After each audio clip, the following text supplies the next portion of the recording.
వాక్యాన్ని మనం విన్నాం. ఈ యెషయా ప్రవచన గ్రంథము ఒక ప్రాముఖ్యమైనటువంటి అధ్యాయం అండి.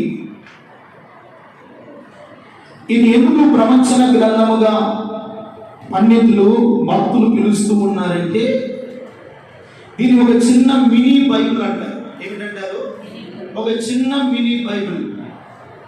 బైబిల్ అంతా మనం గమనించినట్లయితే ఆది కాండము మొదలుకొని ప్రకటన గ్రంథము వరకు మొత్తము 66 పుస్తకాలు. ఏంటండి? 66 అధ్యాయాలు. ఈ 66 పుస్తకాలను పాత నిబంధన కాలంలో ఎన్ని అధ్యాయాలు ఉన్నాయంట? మొత్తం ఎన్ని పుస్తకాలు ఉన్నాయి? పాత నిబంధన వరకే 39 అధ్యాయాలు, 39 పుస్తకాలు ఉన్నాయి.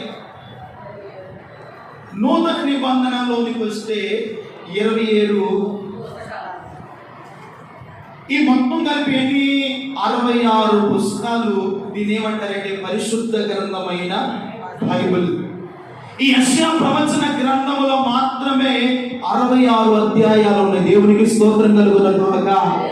అందుకనే ఇది చిన్న మినీ బైబిల్ అని అంటారు, ఒక చిన్న బైబిల్ అని. ఇది పండితులు ఎంతో కాలం నుండి చెబుతున్నటువంటి విషయాలు. అందుకని ఈ యెషయా ప్రవచన గ్రంథంలో భక్తుడైనటువంటి యెషయా ద్వారా దేవుడు ఒక ప్రవచనాత్మకమైనటువంటి విషయాలను ఈ కడవరి కాలమందు జీవిస్తున్న మనకు బోధ కలుగుటకు ఆత్మదేవుడే రాయించాడు. చెప్పగలరు దేవునికి మహిమ కలుగునుగాక.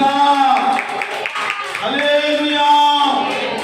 కనుక ఈ అధ్యాయాలను చాలా జాగ్రత్తగా మనం విన్నప్పుడు యెషయా గ్రంథంలో ప్రాముఖ్యమైనటువంటి వాగ్దానాలు ఏమని అని యెషయా గ్రంథంలో ఎన్నో మంచి వాగ్దానాలు, ఒక శక్తివంతమైనటువంటి వాగ్దానాలు దేవుడు యెషయా ద్వారా దేవుడు పలు విధాలుగా రాయించి నేటి కడవరి కాలమందు ఆ వాగ్దానాలు స్వతంత్రించుకునే కృపలో దేవుడు మనల్ని స్థిరపరుస్తూ ఉన్నాడు. దేవునికి మహిమ కలుగునుగాక. చదవండి. మనం చదువుకున్నటువంటి అధ్యాయము యెషయా ప్రవచన గ్రంథం 40 అధ్యాయము 10వ వచనం అంటాడు, ఇదిగో తన బాహువే తన పక్షమున ఏలుచుండగా ప్రభువగు యెహోవా తానే శక్తి సంపన్నుడై వచ్చును. ఆయన ఇచ్చు బహుమానము ఆయన యుద్ధ ఉన్నది. దేవునికి మహిమ కలుగునుగాక. ఆయన ఎలాగ వస్తున్నాడంట? శక్తి సంపన్నుడై ఆయన వచ్చును. ప్రభువు రాబోతున్న దినాల్లోనికి మనం వచ్చాము. ఆయన ఎలాగ రాబోతున్నాడు? ప్రభువగు యెహోవా తానే శక్తి సంపన్నుడై ఆయన రాబోతూ ఉన్నాడు. ఎందుకు రాబోతున్నాడు? ఆయన ఇచ్చు బహుమానము ఆయన యుద్ధ ఉన్నదంట. దేవునికి మహిమ కలుగునుగాక. ఈరోజున దేవుని బహుమానాన్ని పొందే ఒక ఆత్మీయ సంఘముగా మనము మార్చబడదుము గాక. ఒక ఆత్మ సంబంధమైనటువంటి ఎదుగుదలతో, ఒక ఆత్మ సంబంధమైనటువంటి జీవితముతో సార్వత్రిక సంఘముగాను, వధువు సంఘముగాను ఆయన సన్నిధిలో ఉన్న బహుమానాలు మనమందరం పొందుదుము గాక. బహుమానాలు పొందాలి. ఆయన యుద్ధ ఏముంది అంట? బహుమానం. ఈ లోకంలో ఎన్నో బహుమానాలు ఉంటాయి. కొన్ని బహుమానాలు క్షయమైపోతాయి. కొన్ని బహుమానాలు శాశ్వతమైన బహుమానము ఈ లోకంలో ఎక్కడ మనకు దొరకదు. కానీ యేసయ్యలోనే శాశ్వతమైన క్షయము కాని బహుమానము దేవుని అందుకున్నది. దేవుని స్తోత్రం కలుగునుగాక. ఆయన ఇచ్చు బహుమానము ఆయన యుద్ధ ఉన్నది. ఆయన యుద్ధ ఉన్నటువంటి బహుమానాన్ని మనం పొందాలి అంటే మనలో ఏముండాలి? మనలో కొన్ని పరిశుద్ధమైన లక్షణాలు ఉండాలి, పరిశుద్ధమైన జీవితం ఉండాలి, వాక్యానుసారమైన నడవడిక ఉండాలి.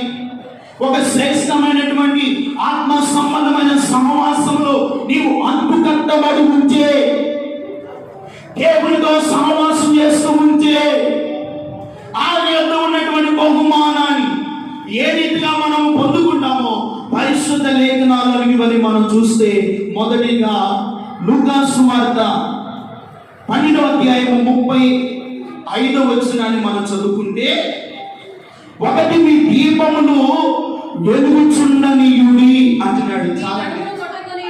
చాలా చదివేశా. ఒకటి మీ దీపములు వెలుగుచుండనీయుడి. దీపము అనగా ఏమిటి? దీపము అనగా ఒక చక్కని, ఒక ప్రవచనాత్మకమైనటువంటి విషయాన్ని దావీదు అంటాడు. నరుని ఆత్మ యెహోవా పెట్టిన, నరుని ఆత్మ యెహోవా పెట్టిన దీపము. దీపము ఉంటే ఆ ఇల్లు వెలుగుగా ఉంటుంది.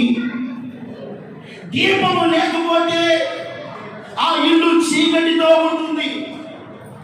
దీపము దేనికి సాదృశ్యమై అంటే పరిశుద్ధమైన జీవితానికి సాదృశ్యము. దీపము దేనికి సాదృశ్యము? పరిశుద్ధమైన జీవితము. చీకటి అనగా పాపము, చీకటి అనగా అంధకారము. దేవుడి రోజున మనతో మాట్లాడుతున్నాడు. మీ నడుములను కట్టుకొని మీ దీపములు వెలుగుచుండనీయుడి. మీ దీపములు ఏమవ్వాలంట? వెలుగుచుండనీయుడి.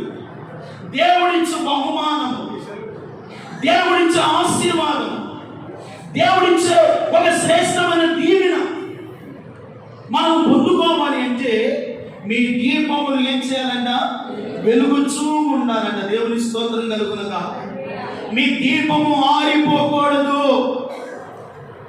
అందుకని నరుని ఆత్మ యెహోవా పెట్టిన దీపము. ఆ దీపము ఉన్నంత వరకు ప్రాణంతో మనం బ్రతుకుతాం.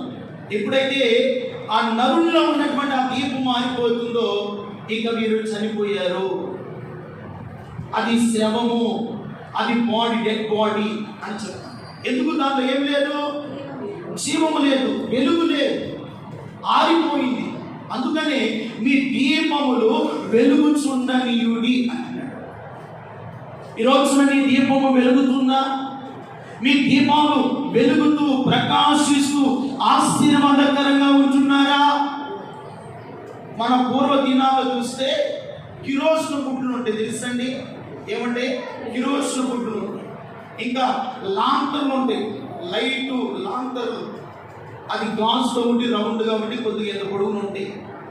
వాటిలో కిరోసిన్ ఉంటేనే దీపం వెలుగుతూ ఏం చేస్తూ ఉంటుంది? వెలుగుతూ ఉంటుంది. అది కాంబినేస్తూ ఉంటుంది. దానికి వచ్చినటువంటి ఆ నల్లటి ఆ సౌరం ఏం చేస్తాము? దీపము బాగా వెలగనప్పుడు ఏం చేస్తామంటే దాన్ని ఇట్లా చేసి నలిపినప్పుడు, తులిపినప్పుడు, మరలా దీపము వెలిగించినప్పుడు ప్రకాశమానముగా ఉంటుంది. దేవుని స్తోత్రం కలుగునుగా. ఒక వ్యక్తి వెలుగుచ్చి ఉండాలంటే వాక్యం అనే సౌరు, పరిశుద్ధాత్మ అనే సౌరు నీలో ఉన్నప్పుడు నీ దీపము నిత్యము ప్రకాశిస్తూ ఆశీర్వాదకరంగా వెలుగుతుంటావు. దేవునికి మహిమ కలుగునుగాక. నువ్వు వెలుగుతూ ఉన్నప్పుడు నీ వెలుగులోకి పరిశుద్ధత, దేవుని వెలుగు నీలోకి వచ్చినప్పుడు నీ జీవితము పరిశుద్ధమైనదిగా మార్చబడుతుంది. ఎలాగ మార్చబడుతుందంట? పరిశుద్ధమైనదిగా మార్చబడుతుంది. దేవుడిచ్చు బహుమానము, ఆయన వద్ద ఉన్నటువంటి ఆశీర్వాదము మనం పొందాలి అంటే మీ దీపములు వెలుగుచుండనీయుడి. ఒకవేళ ఆత్మీయ జీవితంలో వెలుగుతూ ఆరిపోతూ ఇలాగూ దేవుడు ఉండడం దేవుని ఉద్దేశము కాదు. ఒక విశ్వాసి దేవుని రక్తంలో కడగబడిన వాడు సార్వత్రిక సంఘముగా, వధువు సంఘముగా, పరిశుద్ధమైన సంఘముగా దేవుని ఎదుట నిలబడాలి అంటే అతని దీపము, ఆ వ్యక్తి యొక్క దీపము ఎల్లప్పుడూ నిత్యము వెలుగుతూ ప్రకాశిస్తూ ఉండాలి. దేవుని స్తోత్రం కలుగునుగాక. ఎలాగాలి అంటే నువ్వు దేవుని సన్నిధిలోకి వచ్చినప్పుడు నువ్వేం చేస్తావు? వెలిగించబడతావు. పరిశుద్ధాత్మ అనే సౌరు ఆత్మతో నీ నింపినప్పుడు నువ్వు పవిత్రపరచబడతావు. నీలో ఉన్న చీకటి తొలగిపోయి నీలో వెలుగు ప్రకాశిస్తుంది. దేవుని స్తోత్రం కలుగునుగాక. అందుకని నేను లోకమునకు వెలుగై ఉన్నాను. దేవునికి మహిమ కలుగునుగాక. యేసు ప్రభువు నేను లోకమునకు వెలుగై ఉన్నాను. ఈ రోజున మన దీపము వెలుగుచూ ఉండాలి, ఆరిపోకూడదు.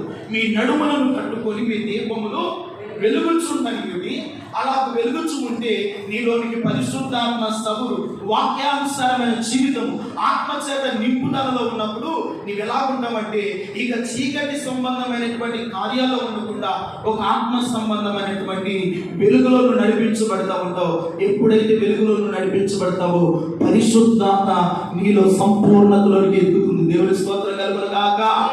అందుకని పౌలు అంటాడు, మీరు క్రీస్తు పరిశుద్ధతలో సంపూర్ణముగా ఎదుగు నిమిత్తము నేను మీకు ఈ సంగతులను రాయుచున్నాను అని చెప్తున్నాడు. దేవుని స్తోత్రం కలుగును గాక.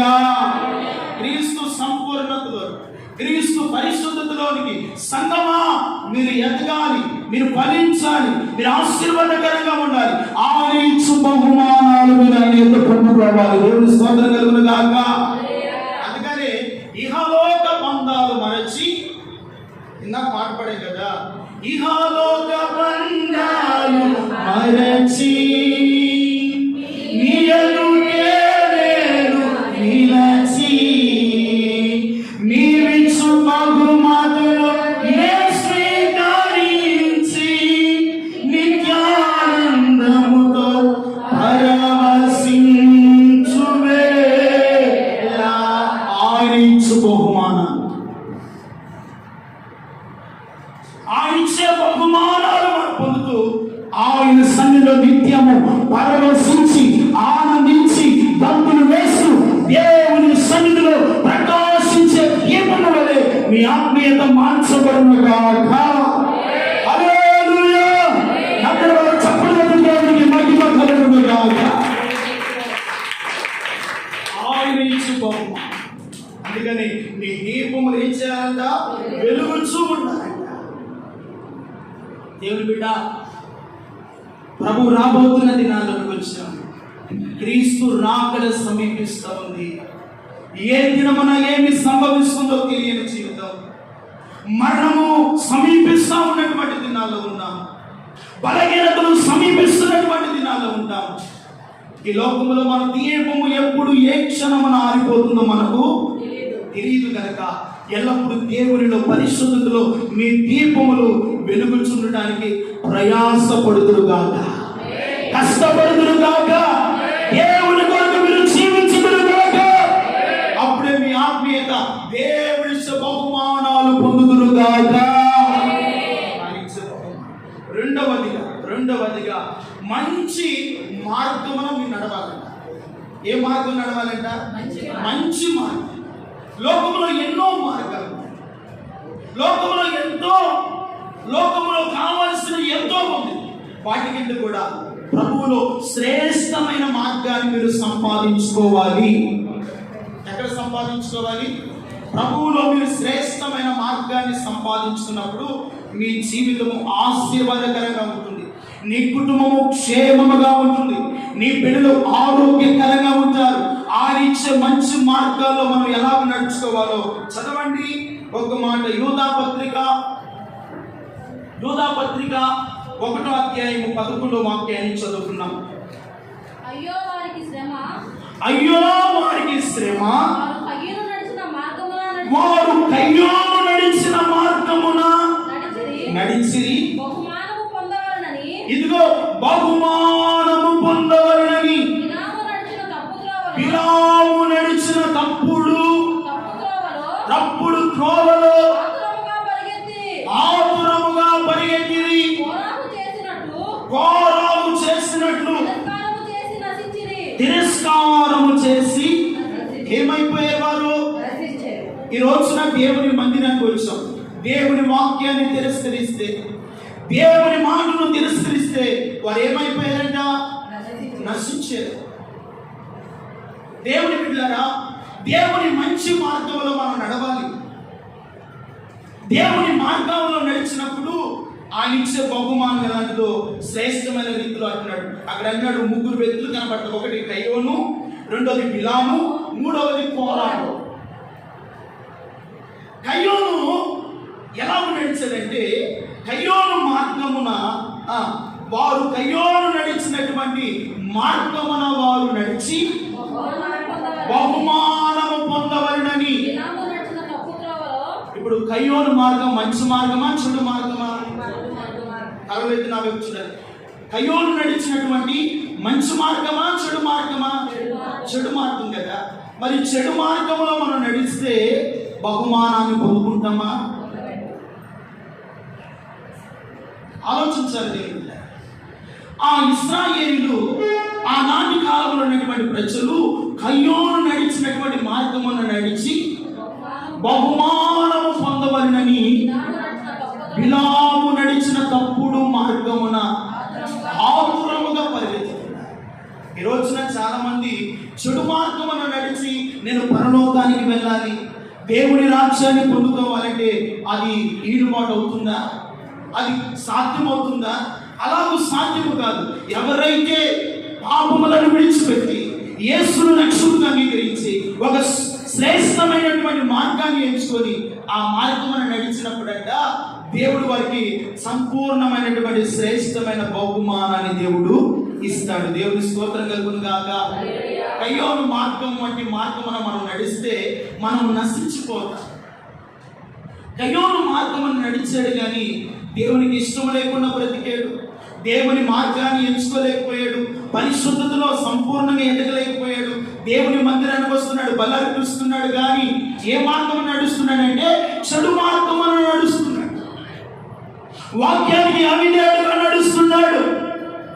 బిలాము ప్రవక్త కదా, ప్రవక్త జనులను ఆశీర్వదించవలసిన బదులుగా జనులను శపించాలని వెళ్తున్నాడు. ఈ కోరాకు, అభిరాము, దాదాపు దేవుని మార్గాలు నడవలసిన వారు దేవునికి ఒక విరోధమైనటువంటి ఆలోచన చేసి వారికంటే ఒక గొప్ప జనాంగాన్ని ఏర్పాటు చేసుకొని మరొక మార్గం నడిపిస్తూ ఉంటారు. అందుకనే వారు తిరస్కారం చేయడం వలన ఏమైపోయారంట? నశించిపోయారు. దేవుని బిడ్డలారా, మీరు నశించిపోవడం దేవుని ఉద్దేశం కాదు, మీరు పాడైపోవడం దేవుని ఉద్దేశం కాదు. దేవుని ఉద్దేశం ఆయన ఇచ్చే బహుమానం పొందాలని, ఆయన దగ్గర వెలుగుతూ ఉండాలని, ఆయన ఆశీర్వాదం పొందాలని, ఆయనలో కలిసి మీరు ప్రయాణం చేయాలని దేవుని ఆలోచన కదా, దేవుని ఉద్దేశం కదా, దేవుని తలంపై ఉన్నది కదా. ఈరోజు ఆయన మార్గంలో మనం నడిచినప్పుడంట ఆయన మార్గము శ్రేష్టమైన మంచి మార్గమై ఉన్నది. దేవుని స్తోత్రం కలుగునుగా. ఆ మార్గము మనలను తిన్నగా పరలోకానికి నడిపించే ఓ శ్రేష్టమైన మార్గము. దేవుని స్తోత్రం కలుగునుగాక. యేసయ్య నేనే మార్గమును, నేనే సత్యమును, నేనే జీవమును, నా ద్వారానే తప్ప ఎవరినో తండ్రి ఎదుగు చేరలేరు. ఈ రోజున ప్రభువైన యేసు క్రీస్తు ద్వారా మనము తండ్రి ఎదుగు చేరుదుగాక, ఆయన జీవములో ప్రవేశించుదుగాక, ఆయన మార్గములో నడుచుదుగాక, ఆయన ఆశీర్వాదము పొందుదుగాక, ఆయనతో చిరకాలము జీవించుదుగాక. ఆయనతో నడవాలి. వారు బహుమానము పొందవాలని ఆతృతగా పరిగెత్తుతున్నారు, కానీ చివరికి ఏమైపోయారంటే తిరస్కారము చేయడం వలన నశించిపోయారు. దేవుని బిడ్డ, దేవుని వాక్యాన్ని తిరస్కరించొద్దు, దేవుని మాటను పెట్టొద్దు. దేవుడు ఏది నీతో మాట్లాడినా ఆ మాటకు లోబడినప్పుడే దేవుని ఆశీర్వాదం మేము పొందగలుగుతాం. దేవుని దీవెన పొందుతారు. ఒక మంచి మార్గమున ఎంచుకొని దేవునితో కలిసి అడుగులు వేయండి. దేవునితో అడుగులు వేయండి. లోకముతో కాదు, లోక సంబంధమైనటువంటి మనుషులతో కాదు.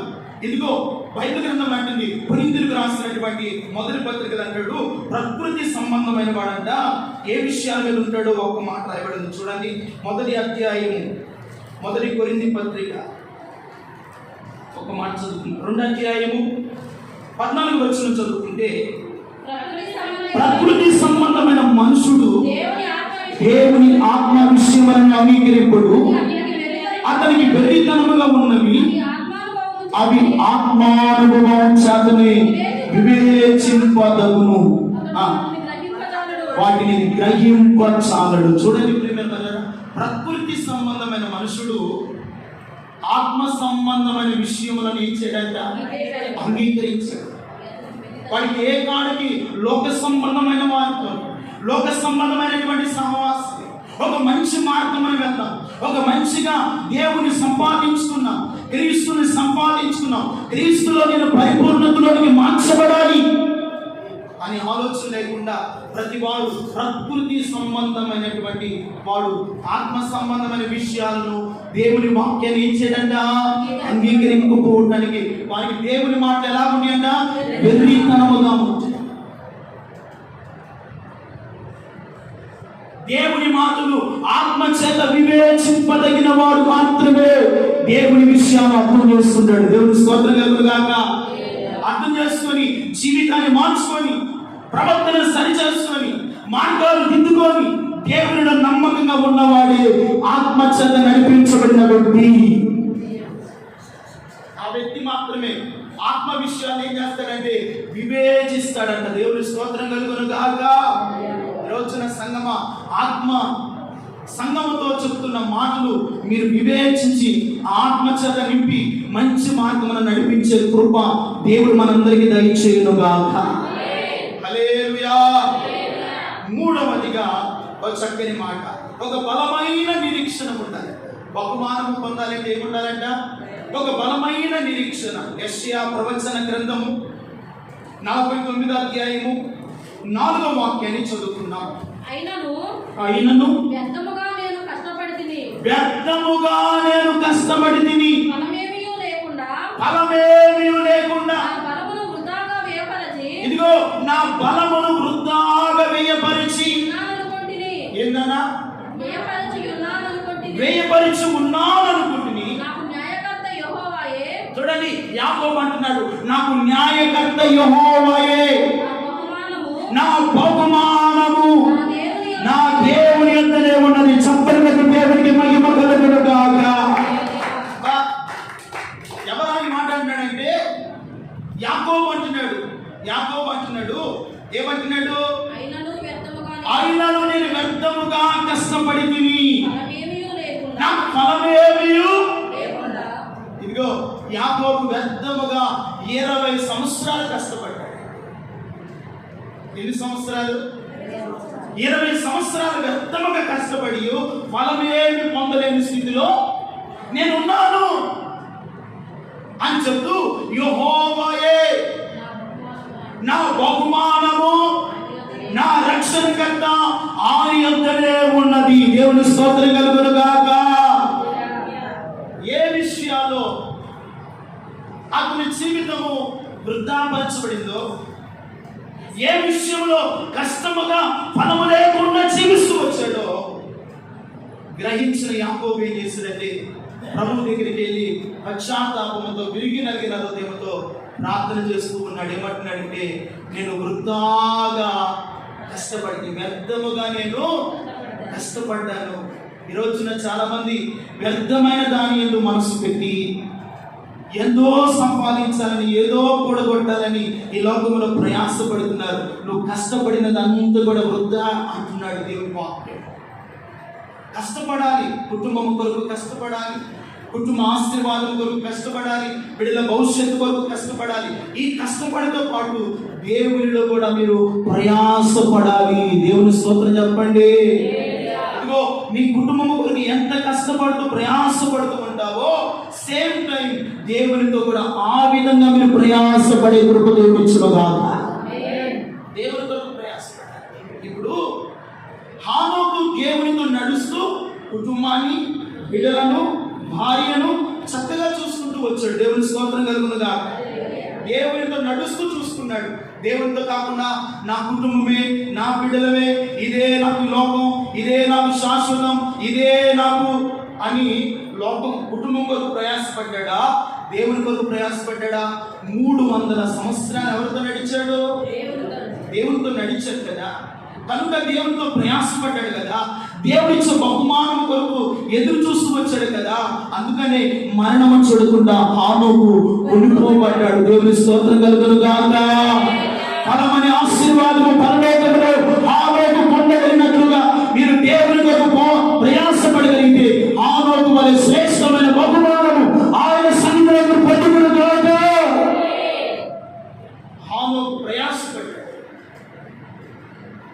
నీ కుటుంబం కొరకు ప్రయాసపడుతూ కూడా దేవుని కొరకు మీరు ఏం చేయాలంట? ప్రయాసపడినప్పుడే దేవుడు ఇచ్చే బహుమానాన్ని మనం పొందుకుంటాం. దేవుని స్తోత్రం కలుగును గాక. అందుకని ఇదిగో వ్యర్థముగా నేను కష్టపడి తిని బలం ఏమీ లేకుండా బలం ఏమైపోయిందంట, శక్తి ఏమైపోయిందంట. ఇదిగో ఆ మామకి గొర్రెలకి, ఆ మామకి వ్యక్తి శాఖని ఊడియం చేసి చేసి చేసి యాకోబు బలం ఏమైపోయిందంట, వృధా అయిపోయింది.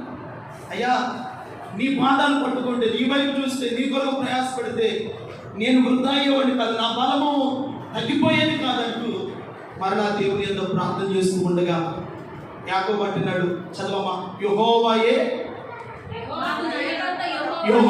నాకు న్యాయకర్త, నా బహుమానము నా దేవుని యొద్దనే, ఆయనే నాకు న్యాయకర్త, నాకు మా మామకు న్యాయకర్త దేవుడే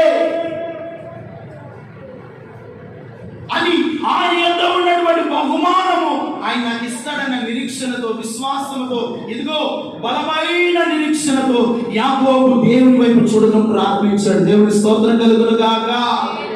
ఈ రోజున నీ కుటుంబం ఆశీర్వాదింపబడాలంటే, నీ జీవితంలో కష్టపడి నువ్వు పడినంత వ్యర్థ అయిపోయి వృధా అయిపోతుందేమో, నీ ప్రయాసంతో కూడా వేస్ట్ అయిపోతుందేమో. దేవుని కొరకు మీరు ప్రయాసపడితే నువ్వు కష్టపడే కష్టము వ్యర్థము కాకుండా నా దేవుడు కాపాడును గాక. నువ్వు ప్రయాసపడే ప్రయాస నా దేవుడు వ్యర్థపరచకుండా ప్రయాసకు తగిన ప్రతిఫలము నా దేవుని సన్నిధిలో మీరు పొందుదురు గాక.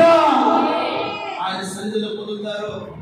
ఆయన ఇచ్చే ప్రతిఫలము, ఆయన ఇచ్చే ఆశీర్వాదము, ఆయన ఇచ్చే దీవెన, ఆయన ఇచ్చే కృప, ఆయన ఇచ్చే బలమైనటువంటి కృపను పొందుకున్నప్పుడంట, ఇదిగో మీరు పడిన ప్రయాస వ్యర్థము కాదు. దేవుని స్తోత్రం కలుగును గాక.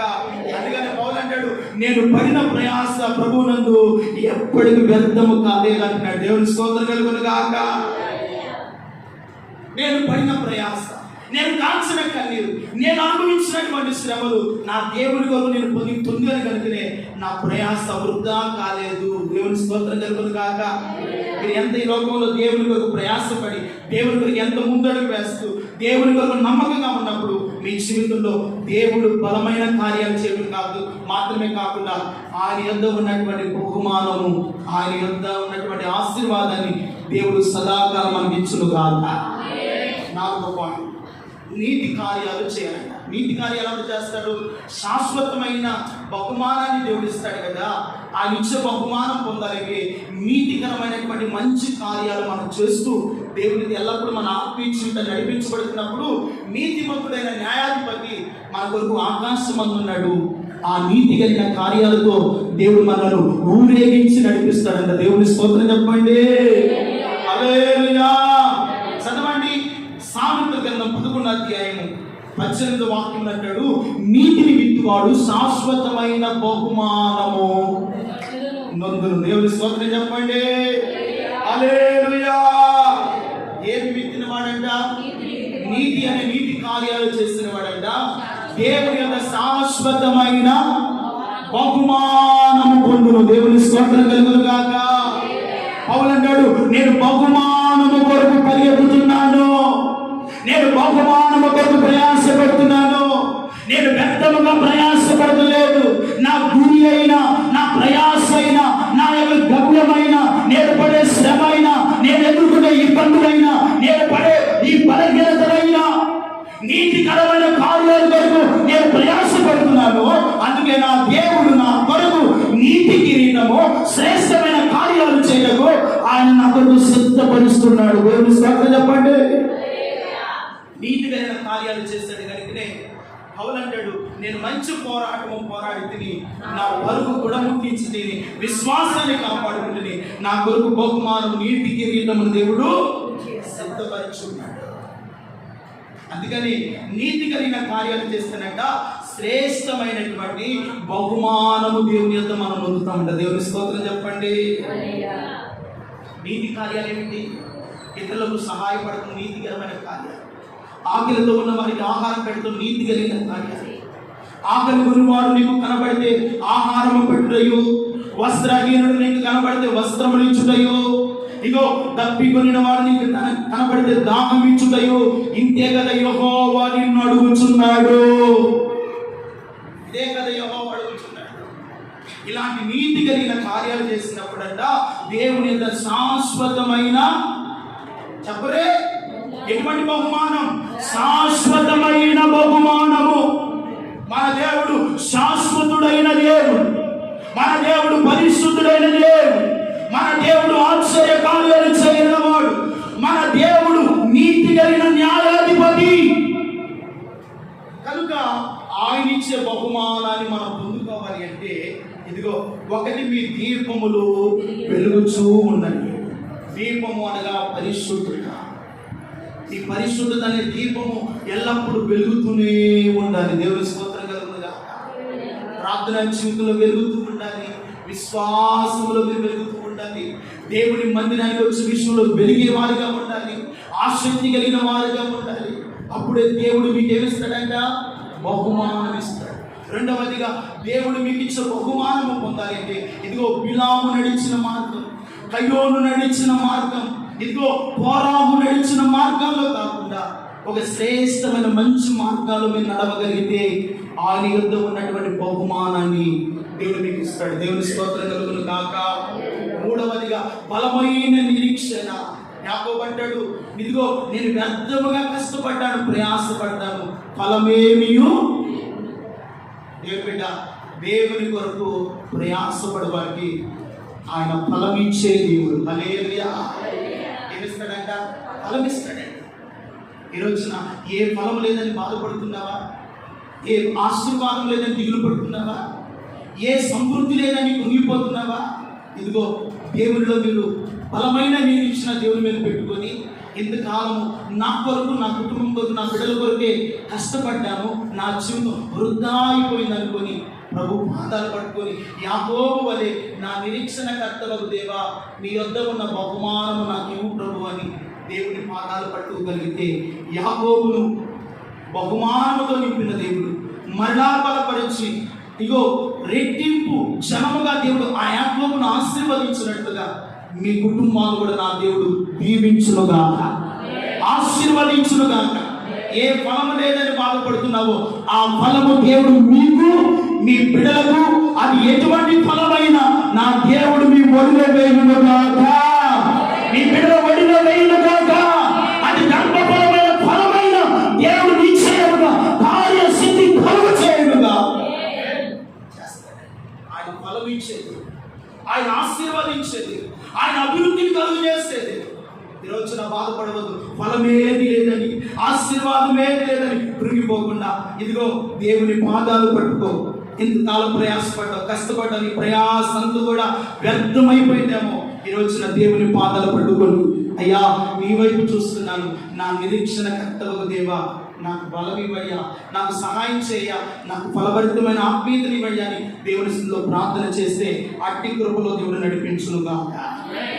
నాలుగవది, నీతి కలిగిన కార్యాలు చేస్తే శాశ్వతమైన బహుమానం.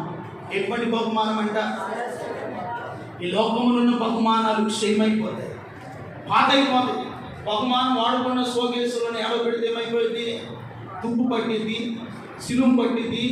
ఆ బహుమానాలు ఒకవేళ ఎలుగులో ఏదో కొట్టి పాడు చేస్తాయేమో, కానీ దేవుడిచ్చే శాశ్వతమైన బహుమానం ఆయన రాకడి వనంత వరకు, ఆయన మధ్యాకాశంలో గొర్రెపిల్లగా ఆయన వధువు సంఘంగా రాబోతూ ఆ సంఘాన్ని ఎత్తికెళ్ళినంత వరకు కూడా ఆయన ఇచ్చే బహుమానము ఎవరు అపహరించలేడు, ఎవడు దోసుకోలేడు.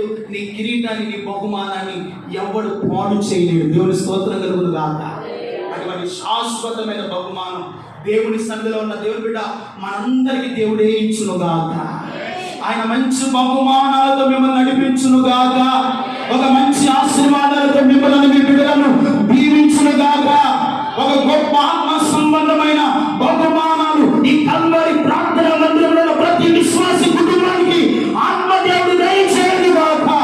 నమ్మిన వారు చప్పట్లకి ప్రభువు నామానికి మహిమ కలుగునుగాక. ఆయనే మీకు బహుమానం ఇచ్చే దేవుడు, ఆయనే మీ బిడ్డలను దీవించే దేవుడు, ఆయన మీ తలలను పైకెత్తే దేవుడు ఉన్నాడు. ఆ దేవుని పాదాలు పట్టుకోండి, ఆయన కృపాసనాన్ని ఆశ్రయించండి, ఆయన యందు ఉన్నటువంటి బహుమానాన్ని మీరు పొందుతారు. అందుకని మూలవాక్యం చదవండి. యెషయా గ్రంథం 40వ అధ్యాయము 10వ వాక్యం. ఇదిగో తన బాహువే తన నిలుచును, ప్రభువుకు యెహోవా తానే. ఇదిగో శక్తి సంపన్నుడైన రాబోతున్నాడు. ఆయన యొద్ద ఉన్నటువంటి బహుమానము ఆయన యొద్ద ఉన్నది. దేవుని స్తోత్రం కలుగును గాక. ఆయన ఇచ్చే బహుమానము దేవుని యొద్ద ఉంది. ఈ రోజున దేవుని ఆశీర్వాదమైన బహుమానాన్ని పొందుకొని మీ ఇళ్లకు వెలుగురు గాక. సమాధానం అనే బహుమానంతో వెలుగురు గాక. కృప అనే బహుమానంతో వెలుగురు గాక. దీవెన అనే బహుమానంతో వెలుగురు గాక. కలవరాలు, కన్నీళ్లు, కలవరాలు, సమస్యలు, బాధలని ఇక్కడ యేసునామములో సమాధి చేయబడును గాక. గొప్ప ఆశీర్వాదముతో దేవుడు మేము నింపును గాక. కలవలసిన ప్రార్థన చేసుకుంటాం.